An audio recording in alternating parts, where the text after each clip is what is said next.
தொடர்ந்து அந்த பகுதி முழுவதும் ஒரு பதற்றமான சூழல் தான் காணப்பட்டு வருகின்றது. பாகிஸ்தானுடைய 3 இந்த போர் விமானங்களை இந்தியா சுட்டு வீழ்த்தியிருக்கிறார்கள். பாகிஸ்தானுடைய JF-17 ரக போர் விமானம் 2ஐயும் சுட்டு வீழ்த்தப்பட்டிருக்கிறது. தொடர்ந்து இந்திய ராணுவம் தக்க பதிலடி கொடுக்க தொடங்கியிருக்கிறார்கள். இரவு நேரத்தை அவங்களுக்கு சாதகமாக பயன்படுத்திக் கொண்டு பாகிஸ்தான் தாக்குதல் தொடங்கினார்கள் என்றால், இதற்கு முன்னதாக ஆபரேஷன் சிந்தூர் கூட நள்ளிரவில் 1 மணி முதல் 1:25, அதாவது கிட்டத்தட்ட 25 நிமிடங்கள் அந்த தாக்குதல் தீவிரமாக நடைபெற்றது. அந்த தாக்குதலில் 100க்கும் மேற்பட்ட தீவிரவாதிகள் கொல்லப்பட்டார்கள். அது நடைபெற்ற நேரம் கூட இரவுதான். அந்த இரவு நேரத்தில் நடைபெற்ற தாக்குதலை போன்றே தற்போது பாகிஸ்தான் ராணுவத்தினரும் இரவு நேரத்தை தங்களுக்கு சாதகமாக பயன்படுத்திக் கொண்டு திடீரென்று ட்ரோன் தாக்குதல் தொடங்கினார்கள். சிறிய ரக ஏவுகணையின் மூலமாக தாக்குதல் தொடங்கியிருக்கிறார்கள். போர் விமானம் மூலமாக தாக்குதல் தொடங்கினார்கள். அனைத்தையும் இந்திய ராணுவத்தினர் சுட்டு வீழ்த்திருக்கிறார்கள்.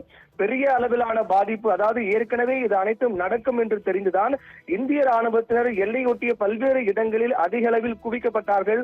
உள்ளூர் போலீசார் அனைவரும் வர வைக்கப்பட்டார்கள். ஏனென்றால் ஜம்மு காஷ்மீர், பஞ்சாப், ராஜஸ்தான், குஜராத் அதை ஒட்டிய அனைத்து மாநிலங்களிலும் உஷார்படுத்தப்பட்டு முழுவதுமாக ராணுவ கட்டுப்பாட்டுக்குள் கொண்டுவரப்பட்டு தீவிரமான கண்காணிப்பு பணி மேற்கொள்ளப்பட்டு வருகிறது. இந்தியாவின் பதிலடி தொடர்பாக பிரதமருக்கு பாதுகாப்புத்துறை அமைச்சர் ராஜ்நாத் சிங் விளக்கம் அளித்து வருகிறார். பாகிஸ்தானுடைய 2 இடங்களில் இந்தியா தாக்குதல், சியால்கோட் உள்ளிட்ட 2 இடங்களில் இந்தியா பதிலடி கொடுக்க தாக்குதல் தொடங்கியிருக்கிறார்கள். பாகிஸ்தானுடைய சியால்கோட் பகுதியில் இந்தியா எதிர் தாக்குதல் தொடங்கியிருக்கிறார்கள். 2 நிலைகளை குறிவைத்திருக்கிறார்கள். அனுமதி பெற்ற பிறகு அனைத்து விமானங்கள் இயக்க வேண்டும் என்று உத்தரவானது பிறப்பிக்கப்பட்டிருக்கிறது. ஜம்மு காஷ்மீர் மற்றும் பஞ்சாப், அதே போன்று ராஜஸ்தான், குஜராத் உள்ளிட்ட அனைத்து மாநிலங்களிலும் விமான சேவைகள் என்பது நிறுத்தப்பட்டிருக்கிறது. அனுமதி பெற்ற பிறகுதான், எப்போது அனுமதி கொடுக்கிறோமோ அப்போதுதான் விமான சேவை என்பது தொடங்கப்பட வேண்டும். அதுவரையிலும் விமான சேவை என்பது இயக்கப்படக்கூடாது என்ற உத்தரவு பிறப்பிக்கப்பட்டிருக்கிறது. இந்தியா தொடர்ந்து பதிலடி கொடுக்கும் என்றும் தற்போது நடைபெற்று வரக்கூடிய நிலைமையை உன்னிப்பாக கண்காணித்து வருவதாக பிரதமர் நரேந்திர மோடி தெரிவித்திருக்கிறார். பிரதமர் நரேந்திர மோடியிடம் பாதுகாப்புத்துறை அமைச்சர் ராஜ்நாத் சிங் விளக்கம் அளித்து வருகிறார். அதே போன்று தேசிய பாதுகாப்பு ஆலோசகர் அஜித் தோவலும் விளக்கம் அளித்து வருகிறார். உள்துறை அமைச்சர் அமித்ஷாவை முப்படையினுடைய தலைமை தளபதி சந்தித்து விளக்கம் அளித்து வருகிறார். இப்படியாக ஒருபுறம் ஆலோசனைகள், அடுத்த கட்ட நடவடிக்கைகள், திட்டங்கள், இந்திய ராணுவத்தில் மேற்கொண்டு வரக்கூடிய நடவடிக்கைகள் தொடர்பாக ஆலோசனை மிக தீவிரமாக நடைபெற்று வருகிறது.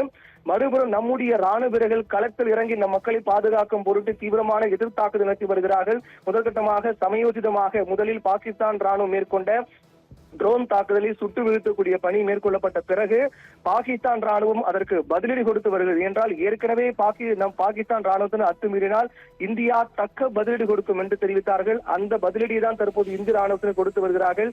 22ஆம் தேதி பகல்காமில் நடைபெற்ற தீவிரவாத தாக்குதலுக்கு கனவிலும் நினைத்திராத மிகப்பெரிய பதிலடி இந்தியா கொடுக்கும் என்று பிரதமர் நரேந்திர மோடி தெரிவித்திருந்தார். அந்த வாக்குறுதிப்படி தற்போது மிக தீவிரமான பதிலடியை இந்தியா கொடுத்து வருகிறது. இதற்கு முன்னதாக மிக நேர்த்தியான துல்லிய தாக்குதல் மூலமாக பாகிஸ்தானில் செயல்பட்டு வரக்கூடிய தீவிரவாத முகாம்கள் மற்றும் POK சொல்லப்படக்கூடிய பாகிஸ்தான் ஆக்கிரமிப்பு காஷ்மீரில் செயல்பட்டு வரக்கூடிய தீவிரவாத முகாம்களை குறிவைத்து இந்தியா ஆபரேஷன் சிந்தூர் என்ற பெயரில் மிக துல்லிய தாக்குதலை நடத்தியது. அந்த துல்லிய தாக்குதலை பொறுத்தவரையில் மிக நேர்த்தியாக தீவிரவாத முகாம்கள் மட்டுமே அழித்திருக்கின்றோம். ஒரு பொதுமக்கள் கூட பாதிக்கப்படவில்லை. பாகிஸ்தான் ராணுவம் என்பது யாரும் பாதிக்கப்படவில்லை. அவர்களும் எங்கள் இலக்கு அல்ல என்று தீவிரவாதிகள் மட்டுமே குறிவைத்து ஆபரேஷன் சிந்தூர் என்பது வெற்றிகரமாக நடத்தி முடிக்கப்பட்டது. உலக நாடுகள் மத்தியிலும் அது கவனத்தை ஈர்த்த நிகழ்வாக பார்க்கப்பட்டது.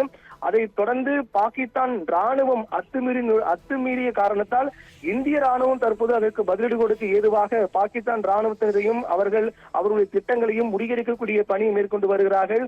இதன் காரணமாக தற்போது உச்சகட்ட பதற்றம் என்பது அங்கு காணப்படுகிறது. ஒட்டுமொத்தமாக மின்சாரம் ஜம்மு காஷ்மீரில் முழுவதுமாக மின்சாரம் துண்டிக்கப்பட்டு இருளில் மூழ்கியிருக்கிறது. பொதுமக்கள் அனைவரும் யாரும் வெளியே நடமாட வேண்டாம் என்றும் தேவையற்ற இடங்களில் கூட வேண்டாம் என்றும் மிக பாதுகாப்பாக இருக்க வேண்டும். பதுங்கு குழிகளில் பதுங்க வேண்டும். அதே போன்று யாரேனும் எல்லையொட்டிய பகுதி இருந்தால் உடனடியாக அவர்கள் பாதுகாப்பாக வெளியேறி உள் மாவட்டங்களுக்கு செல்ல வேண்டும், வேறு இடங்களுக்கு செல்ல வேண்டும், பாதுகாப்பு முகாம்களுக்கு செல்ல வேண்டும் என்ற அறிவுறுத்தல் எல்லாம் ஏற்கனவே பிறப்பிக்கப்பட்டது. இது போன்ற ஒரு அசாதாரண சூழல் ஏற்படும் என்று முன்கூட்டியே கருதிதான் இந்திய ராணுவம் அந்த எல்லையொட்டி இருக்கக்கூடிய குஜராத், பஞ்சாப், ராஜஸ்தான், ஜம்மு காஷ்மீர் உள்ளிட்ட அனைத்து இடங்களிலும் கூடுதல் பாதுகாப்பு போடப்பட்டது. குறிப்பாக பஞ்சாபில் கூட போலீசார் அனைவருக்கும் விடுமுறை ரத்து செய்துவிட்டு அனைத்து காவல்துறை அதிகாரிகளும் உடனடியாக பணிக்கு திரும்ப வேண்டும் என்று உத்தரவு பிறப்பிக்கப்பட்டது. பொதுமக்கள் யாரும் அதிகமாக எங்கும் ஒன்றுக்கு மேற்பட்ட நபர்கள் யாரும் ஒன்று கூடவே கூடாது என்றெல்லாம் தெரிவிக்கப்பட்டது.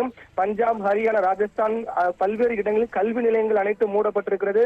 மறு உத்தரவு வரை விமானங்கள் இயக்கக்கூடாது என்றும், மறு உத்தரவு வரை பள்ளிகளை திறக்கக்கூடாது, எந்த கல்வி நிலையங்களும் திறக்கக்கூடாது என்ற உத்தரவானது பிறப்பிக்கப்பட்டிருக்கிறது.